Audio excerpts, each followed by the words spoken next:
erden dörenersin Türkmen.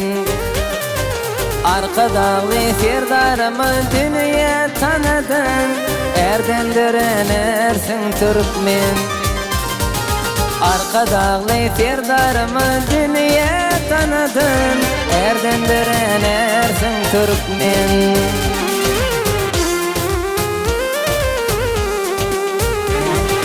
Vatan için şirin canından geçin, arnamut değil meydanın geçin.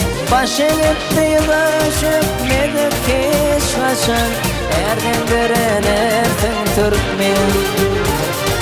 Başı gitti başıp medip hiç kaçın, erden dörenersin Türkmen.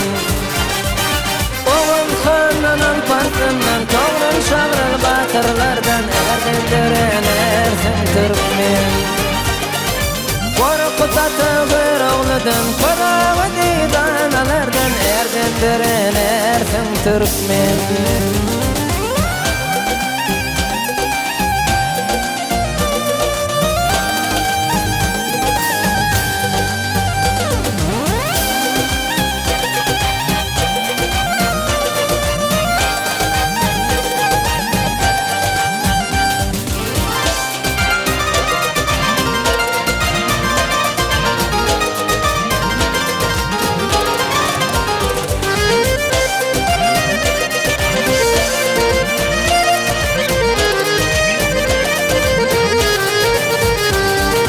Ağzı veriyordu para kadasmanıdır, erden dörenersin Türkmen.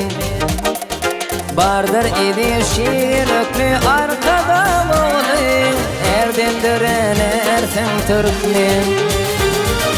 Bardır idi şiirlüklü kahraman oğlu, erden dörenersin Türkmen.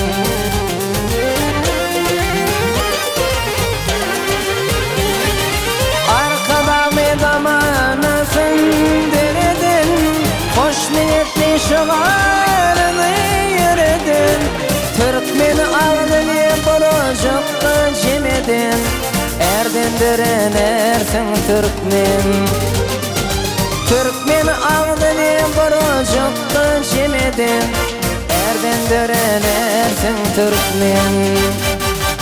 Oğuz kandan alpanslandan, toğrul şavrıl batırlardan, erden dörenersin Türkmen.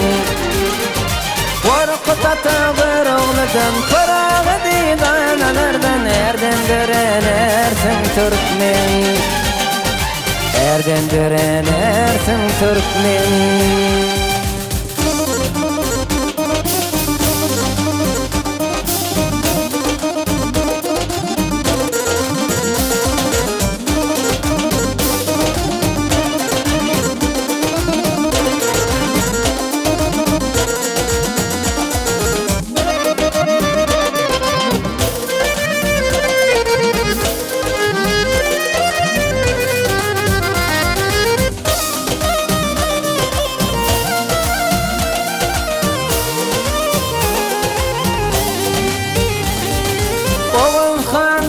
Alpartandan toğrul şavrıl batırlardan, erden dörenersin Türkmen. Korkut atı bir oğludan, korağı didanalardan, erden dörenersin Türkmen. Erden dörenersin Türkmen. Erden dörenersin Türkmen.